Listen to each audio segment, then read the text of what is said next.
Listo, bueno, el tiempo apremia, esta es la tercera parte y creo que ya con esta terminamos la sesión del día de hoy y espero terminar el tema de los medios de control. Tendré que saltar algunos, pero con eso creo terminar.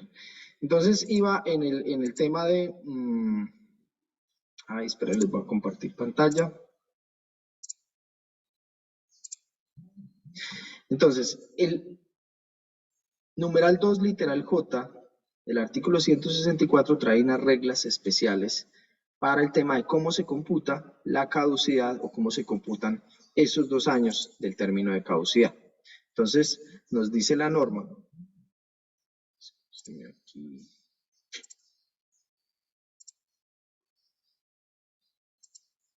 Nos dice la norma que todo depende de si el acto, el contrato, es de ejecución instantánea o no es de ejecución instantánea. Recuerde que hay diversos tipos de contratos. Hay un contrato donde, digamos, yo compro un computador o un grupo de computadores y el suministro es en un solo día. Entonces, eso es de ejecución instantánea. Suministrado el computador, da derecho al pago y se cumplió el contrato. ¿Listo? Hay otros contratos que además llevan obligaciones de tracto sucesivo. Entonces, no es solo el suministro del computador, hay que ir a instalarlo, hay que ir a configurarlo, hay que ir a instalarle unos programas y hay que prestarle un mantenimiento. Entonces, eso ya se convierte en tracto sucesivo. Entonces, esos contratos de tracto sucesivo tienen las características diferentes al contrato de ejecución instantánea. Un contrato de ejecución instantánea, el alquiler de un salón para un evento específico de un día determinado. Entonces, ese día se ejecuta el contrato y pare de contar. No se ejecuta, digamos, en un lapso específico o prolongado las obligaciones del contrato. Pero además, esos contratos que tienen ejecuciones sucesivas, como por decir también el contrato de prestación de servicios, que es un contrato que todos los días se ejecuta y se paga mes por mes, o el contrato de arrendamiento que se ejecuta también todos los días y que se paga mes por mes, no todos los contratos de tractos sucesivos se tienen que liquidar. Hay unos contratos que sí se liquidan y otros contratos que no se liquidan. Eso les queda a usted y eso es de su materia de contratación estatal. ¿Para qué nos interesa contextualizar eso?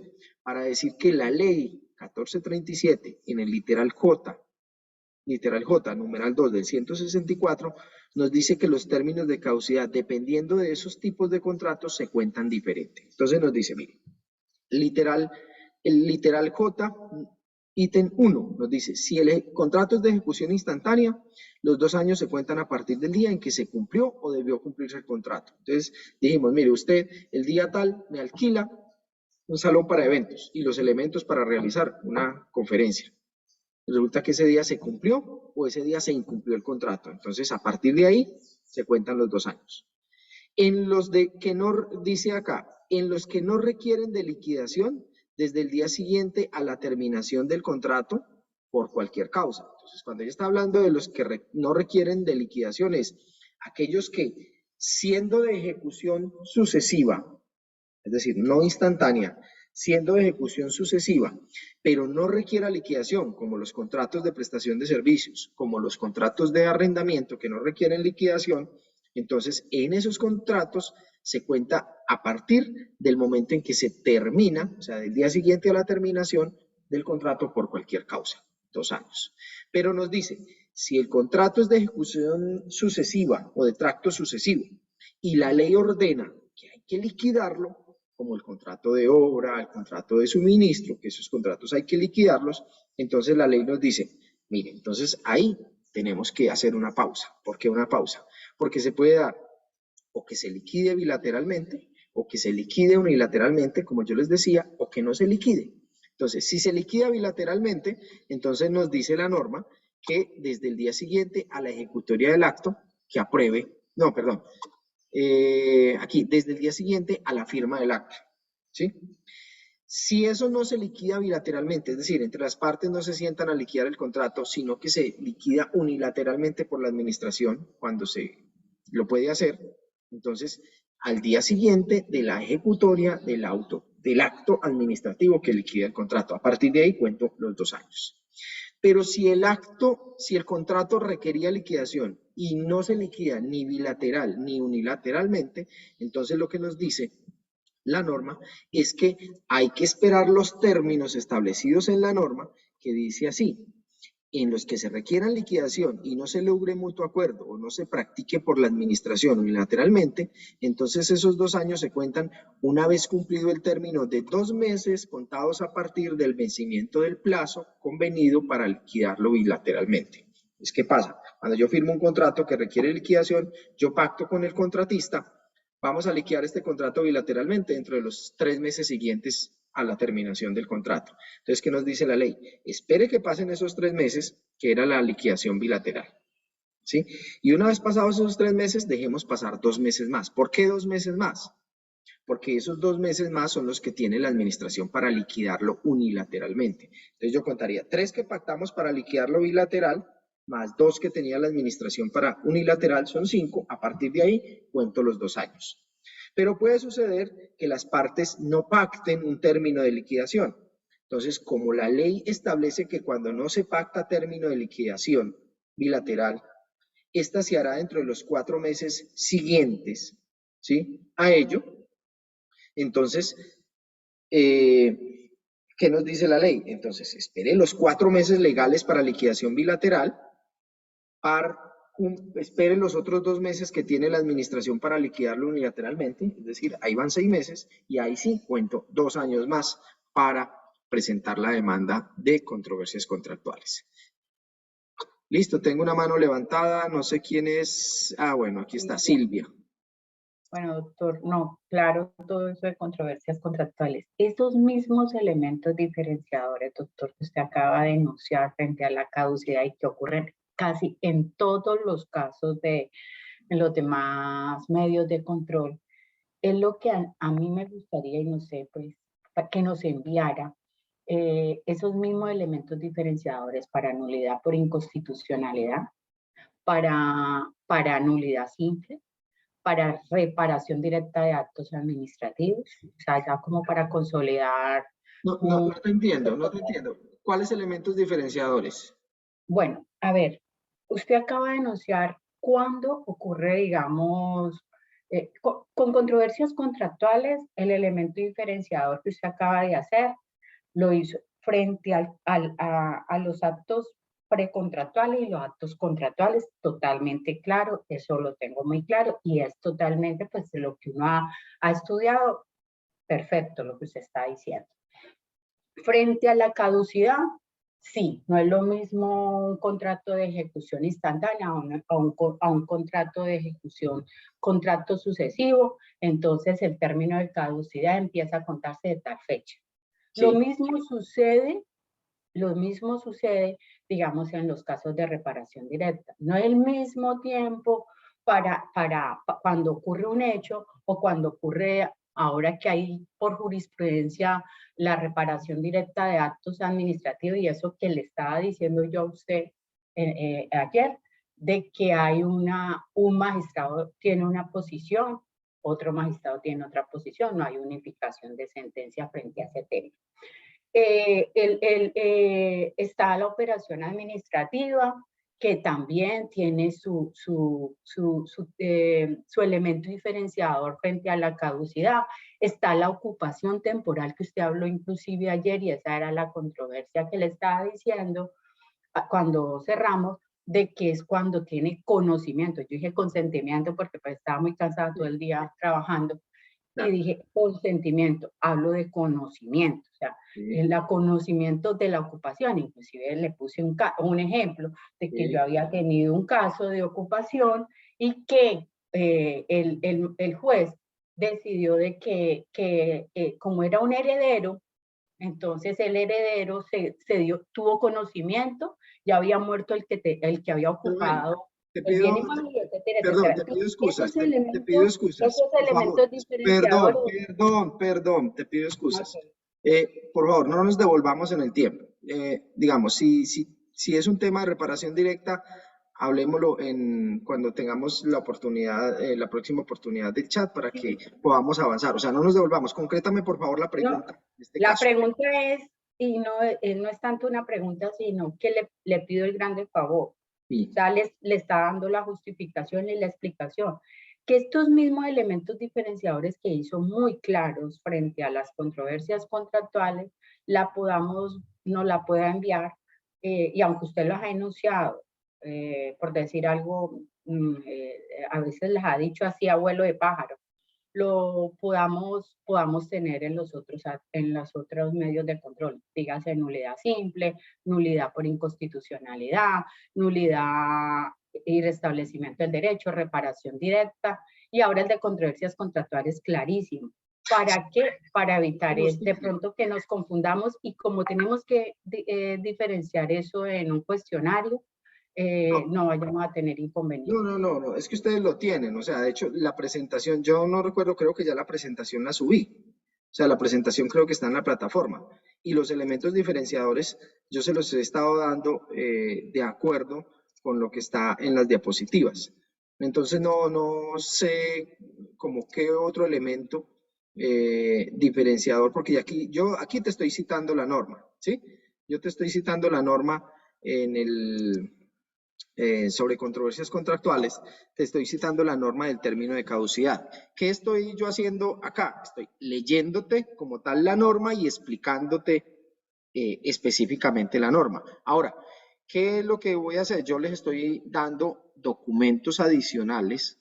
Por ejemplo, les anoté que les voy a enviar una jurisprudencia sobre el estudio de la caducidad en controversias contractuales cuando no ha habido liquidación del contrato. Eso se los voy a subir a la plataforma, ¿sí? Pero no todo, digamos, yo no puedo llenar las diapositivas de todos los elementos diferenciadores, sino que yo se los voy comentando para que ustedes los vayan teniendo en cuenta y los vayan anotando. Además, lo que yo les estaba aquí hablando de la diferenciación en la caducidad, pues está consagrado en la ley. Yo lo que estoy haciendo es prácticamente leyéndoles, y sería ponerme a transcribirles lo que dice la ley en la diapositiva. Por eso les estoy dando la norma. El literal J tiene 5 numerales. Esos 5 numerales, lo que yo estoy haciendo es explicándoles en cada uno a qué se refiere y dándoles ejemplos de cada uno, ¿sí?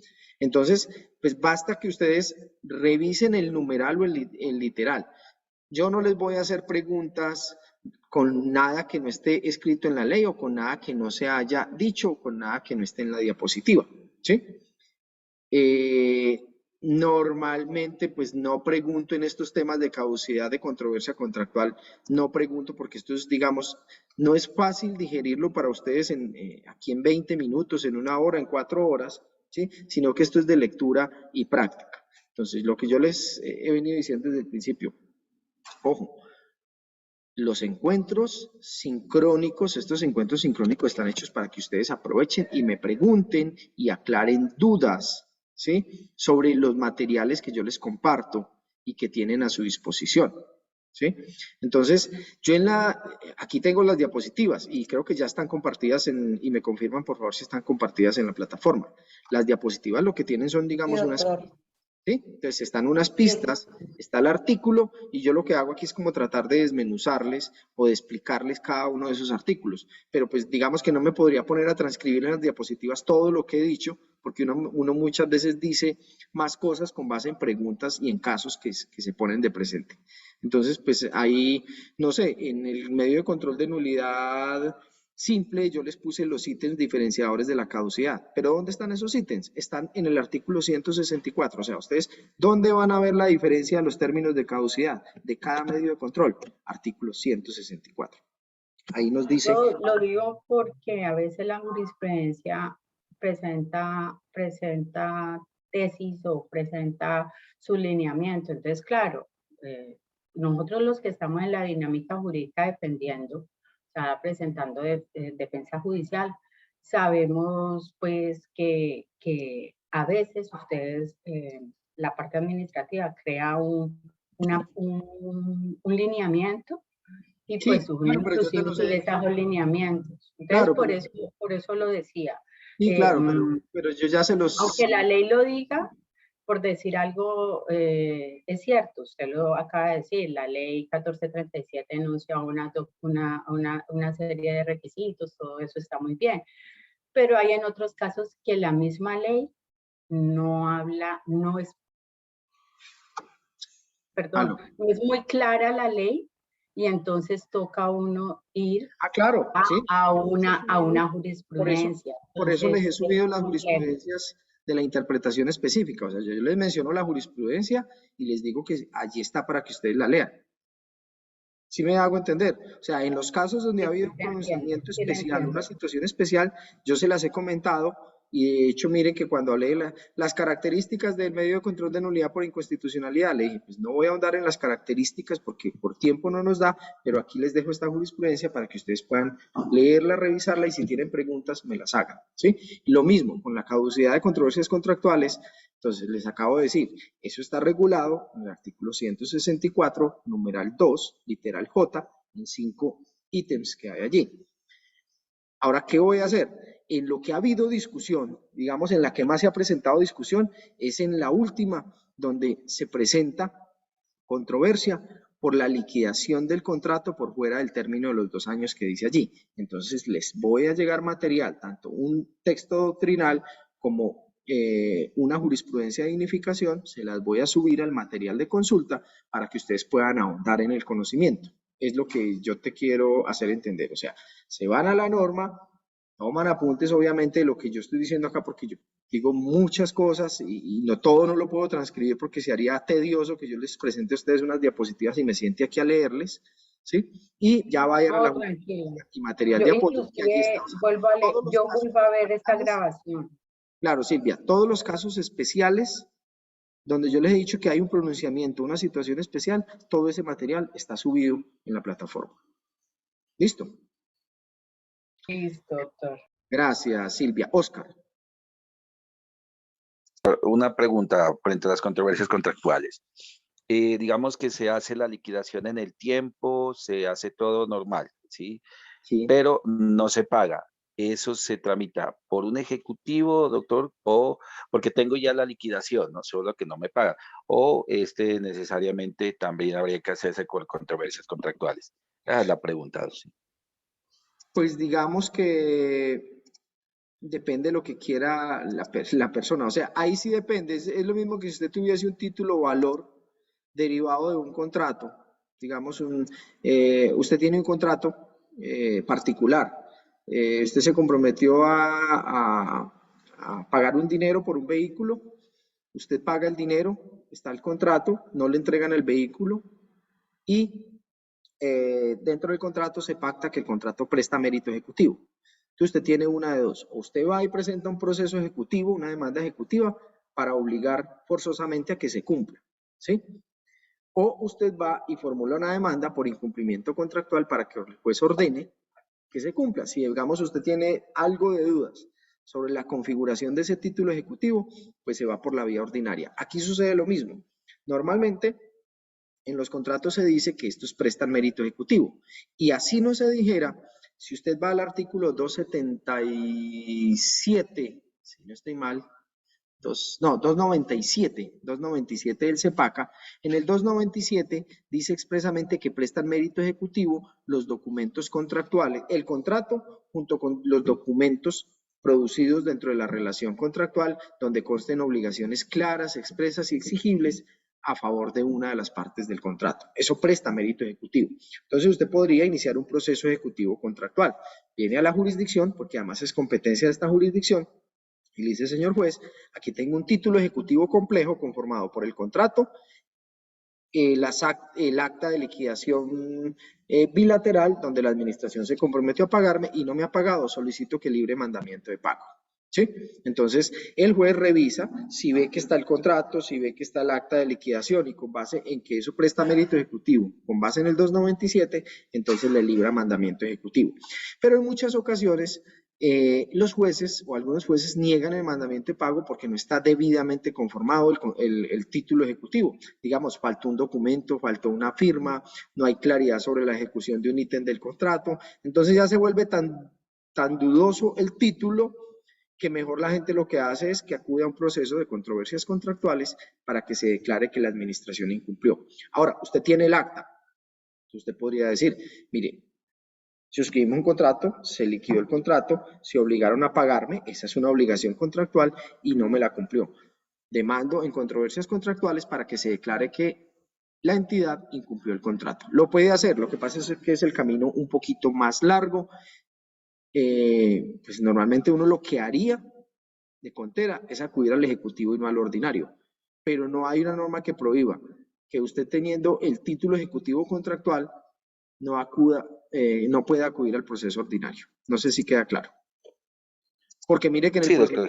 en el proceso ordinario una de las pretensiones puede ser que se declare el incumplimiento del contrato y una de las obligaciones del contrato es pagar el valor del contrato. ¿Listo? Muchas gracias, doctor. Listo. Último aspecto que yo quería comentarles frente a controversias contractuales y a tener en cuenta. A ver, ¿qué sucede? En los contratos, en algunas ocasiones y sobre todo en grandes contratos del Estado se pacta una cláusula que se llama cláusula compromisoria. Esa cláusula compromisoria lo que hace es que las partes acuerdan que cualquier controversia derivada del contrato se va a llevar a un tribunal de arbitramiento y no se va a llevar a la jurisdicción ordinaria contenciosa. Listo, estamos claros en ese tema. No sé si ustedes ven un módulo que se llama resolución alternativa de conflictos o bueno, no sé si lo vean. Si no lo ven, entonces les recomiendo lectura sobre resolución alternativa de conflictos y sobre todo en materia contractual. Entonces, ¿qué sucede? Si las partes pactan eso, pues lo que están diciendo es nos sustraemos o nos alejamos de la jurisdicción contenciosa y nos vamos a ir yo no les estoy compartiendo pantalla, así, y nos vamos a ir a la justicia arbitral. Entonces, en la justicia arbitral nos va a resolver las controversias. ¿Qué puede suceder? Que cuando se vaya a la justicia arbitral, el árbitro por cualquier situación o el tribunal arbitral por cualquier situación rechaza la demanda porque considera que no es competencia del tribunal arbitral.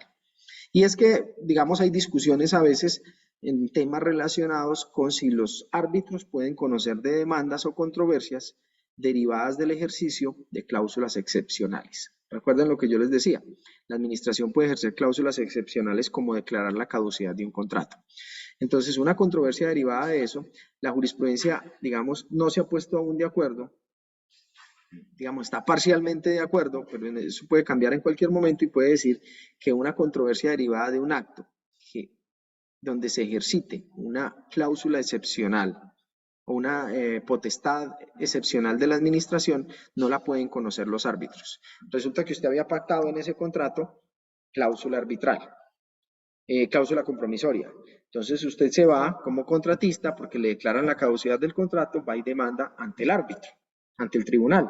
Se conforma el tribunal, eso tiene unas etapas, se notifica y luego se va a una primera audiencia y en esa audiencia el árbitro decide sobre su competencia. Entonces digamos que el árbitro o el tribunal llega al caso y dice, mire, según la jurisprudencia del Consejo de Estado, los tribunales de arbitramiento no podemos decidir si la controversia versa sobre el ejercicio de una cláusula exorbitante. Por lo tanto, como carecemos de competencia para ello, no tenemos esa atribución, rechazamos la demanda arbitral.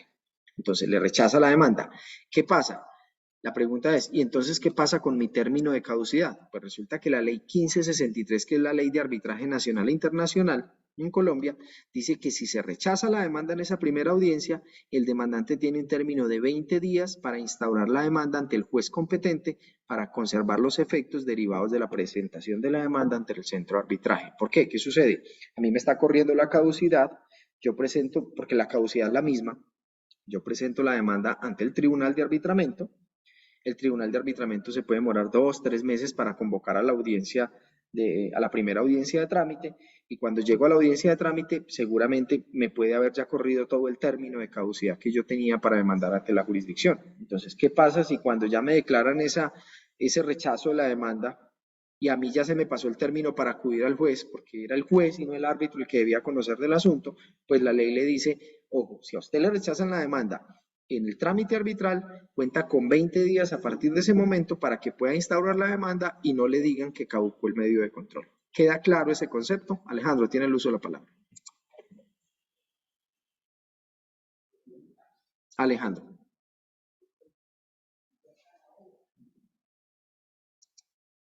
¿Me escuchan?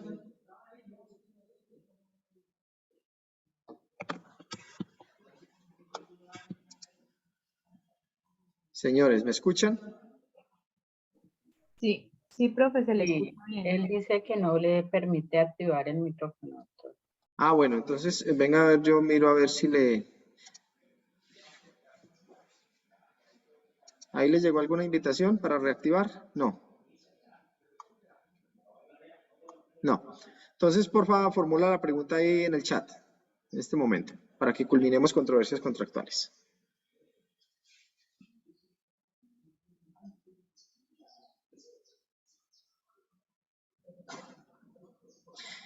Listo. Mientras Alejandro pregunta, voy a ir adelantándome. Me informan, por favor, cuando él escriba la pregunta para devolverme un poco. Listo. Vamos con la acción de repetición o el medio de control de repetición. Creo que es uno de los últimos que vamos a ver. En este momento nos quedan de grabación. No sé, no estoy pudiendo ver acá. No me deja ver el sistema, pero creo que estamos ya a puertas de que se nos termine el tiempo de grabación. Listo. De todas maneras, si se nos termina el tiempo de grabación, nos vemos en la próxima sesión. Creo que es el martes, quedó programada para el martes. Ahí nos vemos y culminamos lo que haya que culminar si se nos queda corta. ¿Ok? Listo, profe. Ok. Listo. Profe, una pregunta. Señora. Profe, aparte del encuentro sincrónico que estamos teniendo en este momento, ¿también toca hacer aportes al chat o simplemente estamos aquí No, al recuerden pendiente del encuentro? recuerden que la participación en los encuentros sincrónicos y las participaciones en los chats no son evaluables, son voluntarias. Porque tanto el chat como los encuentros sincrónicos quedan grabados, ya eso asincrónico ustedes lo pueden revisar cuando quieran. Si lo quieren revisar, pues lo importante es que lo necesario es que lo revisen para que puedan contestar las evaluaciones. ¿Listo? Gracias, doctor. Ok. Listo. La repetición. Yo no sé si ya habíamos hablado algo de la repetición, me pareció que me habían hecho una pregunta sobre repetición inicialmente. Sí, creo que sí, que era la que yo les habíamos hablado de cuando un servidor, ex servidor o un agente del Estado da lugar con su conducta a que se condene al Estado a una indemnización. No sé si les había hablado, ¿sí o no? La verdad no. Sí, doctor. Sí, anticipo algo. ¿El artículo 90 constitucional? Sí, sí. El artículo 90, pero no, creo que no les había hablado específicamente de la repetición. Esa la hablé fue esta semana en una capacitación a un comité de conciliación. Entonces, ¿qué sucede? Cuando el Estado es condenado, nos quedan 10 minutos exactamente, me acaba de salir el aviso. Voy a tratar de avanzar para que en estos 10 minutos podamos evacuar esta acción de repetición. Entonces, cuando el Estado es condenado a pagar una suma dineraria, sea en una sentencia, sea que lo haga por conciliación, o sea en otra forma de terminación de un conflicto, puede ser en una transacción, el Estado puede llegar a recuperar lo pagado si concluye, la entidad que pagó, si concluye que esa indemnización se dio como consecuencia de un actuar doloso, es decir, intencional o gravemente culposo de un servidor público que hizo una acción, una omisión o una operación administrativa. Típico caso, el conductor de la alcaldía que va ebrio en el carro y atropella a alguien o daña a otro vehículo. Entonces ahí hay un actuar gravemente culposo, alguien podría decir que hay un dolo eventual. Entonces esa es una típica conducta donde el Estado, si resulta condenado, puede decirle al servidor, págueme usted el dinero que yo le pagué a la persona que resultó perjudicada. Eso también se predica de particulares en ejercicio de funciones públicas y especialmente se predica de interventores, de contratos, de supervisores de contratos, de contratistas que ejercen función pública, como por ejemplo contratistas que recaudan o administran fondos públicos. En ese caso también procede la repetición contra ellos. Entonces esta es una acción de carácter civil e indemnizatorio. ¿Quién la ejerce? El Estado. ¿Dónde el Estado? Pues la entidad pública que resultó perjudicada o resulta perjudicada con el pago. ¿Sí? Esa es la definición y, digamos, la finalidad de ese medio de control. Segundo, ¿quién está facultado para el ejercicio del medio de control? Entonces, en principio, quien está facultado es la persona que hizo el pago o la que resultó perjudicada con el pago, es decir, la entidad que sufragó la suma de dinero como consecuencia de esa condena o de esa conciliación. Y esa acción o ese medio de control no es desistible. ¿Dónde está regulada este mecanismo o este medio de control? Primero, en el artículo 142 de la 1437. Segundo, está regulado en la ley 678 del año 2001. Y tercero, hace poco sufrió una reforma con la ley 2195. Entonces los invito a revisar ese artículo y esas dos leyes para que se hagan, digamos, un bosquejo general del medio de control de repetición. Ahora, ¿cuáles son los... espérame que aquí no me quiere avanzar.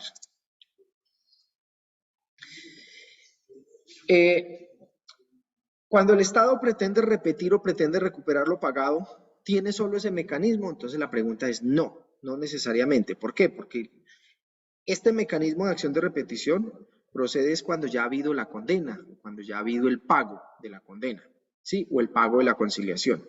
Pero también puede intentarse dentro del mismo proceso donde se está discutiendo la responsabilidad del Estado. Digamos que demandan al Estado por la reparación directa por el daño que causó el conductor. Entonces, ¿qué sucede?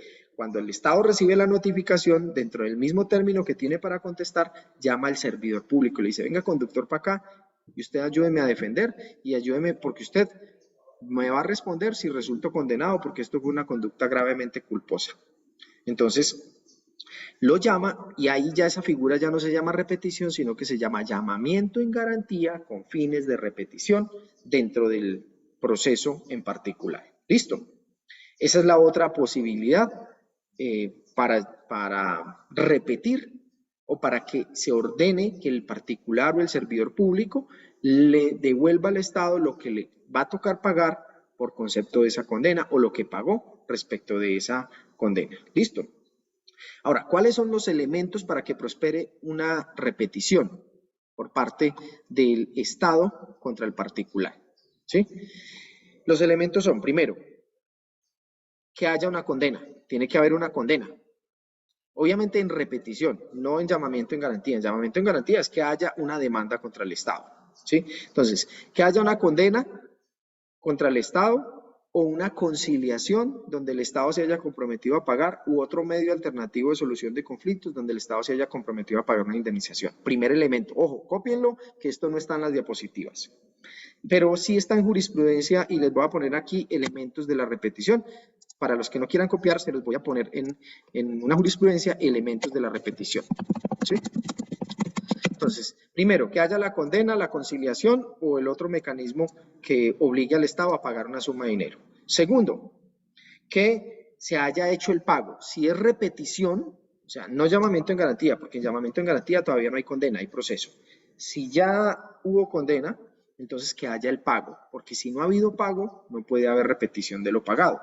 La primera condición es que haya pago. Ahora, ¿cómo demuestro yo ese pago? Entonces, allí está en rojo en la diapositiva, es certificado del pagador, tesorero o servidor público que cumpla las funciones donde conste que la entidad ya realizó el pago total de la condena. Segundo elemento. Tercer elemento, que esa condena se haya dado con ocasión de la intervención de un servidor actual de la entidad o de un ex servidor, también puede ser de un ex servidor que en su momento prestaba los servicios, ya no los presta, o de un agente del Estado. Entonces tengo que demostrar esa condición de esa persona. ¿Sí? Entonces, demuestro que fulanito era servidor público en ese tiempo al servicio de la entidad o que era contratista al servicio de la entidad en ese tiempo. Tercer elemento. Cuarto elemento, que la conducta de ese servidor que dio lugar a la responsabilidad del Estado se califica como dolosa o se califica como gravemente culposa. ¿Dónde encuentro cómo se califica una conducta dolosa o gravemente culposa? Digamos, pues en la teoría general de la culpabilidad y del dolo, ahí encuentro los elementos, pero además la ley 678, modificada por la 2195, trae unas presunciones de dolo y unas presunciones de culpa que los invito a que las lean porque no las alcanzamos a desarrollar, ¿sí? Entonces, presunciones de dolo y presunciones de culpa. ¿Quién más puede formular? Ah, bueno, entonces ahí está. Condena o conciliación, que haya el pago, que demuestre la calidad de servidor público y que además demuestre que hubo dolo o culpa grave. Sin esos cuatro elementos no puede haber prosperidad de la pretensión de repetición. ¿Cuál la otra, lo que se requiere adicional? Pues que haya, que se formule dentro del término de caducidad. Y entonces ahí tengamos algo muy en cuenta cuando se formule el término de caducidad. Y es que Ahora hubo un tránsito de legislación con la ley 2195. La ley 2195 amplió el término de caducidad a 5 años, mientras que la ley 678 decía 2 años. Entonces, ¿qué nos dice la nueva ley? El término de 5 años se da solo para aquellas condenas que queden ejecutoriadas a partir de esta vigencia, es decir, del 18 de enero de 2022. Toda condena, conciliación o pago, condena, conciliación o mecanismo de terminación de un proceso que quede ejecutoriado después del 18 de enero, la caducidad para repetición son 5 años. Si la condena, conciliación o mecanismo alterno se dio antes del 18 de enero, el término de caducidad es 2 años y esa regla la fijó el legislador en la ley 2195.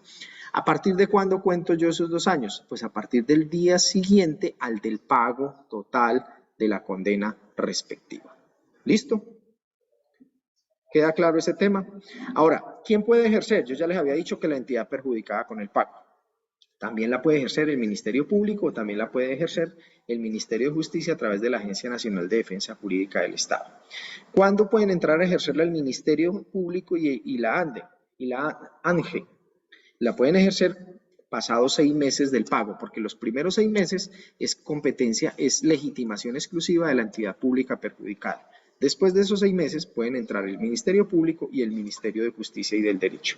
Y allí están las normas sobre presunciones de dolo y culpa que están en la Ley 678, modificados por la Ley 2195. Creo que ahí paso a grandes rasgos y paso muy rápido en la acción de repetición. Les invito a que lean. Voy a tratar de responder, si me quedan minutos, voy a tratar de responder. Tengo una mano levantada. No, es el mismo Alejandro. Voy a leer la pregunta.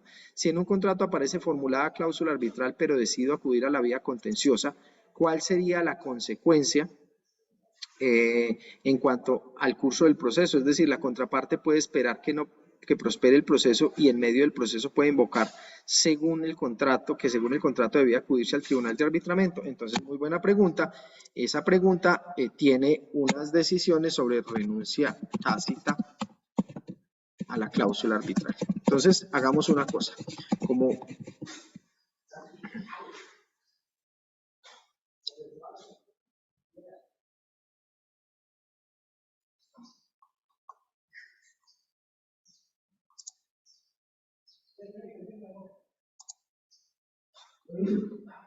¿Aló? ¿Me escuchan? Sí, doctor. Sí, doctor. Se me detuvo la grabación. Bueno, entonces voy a simplemente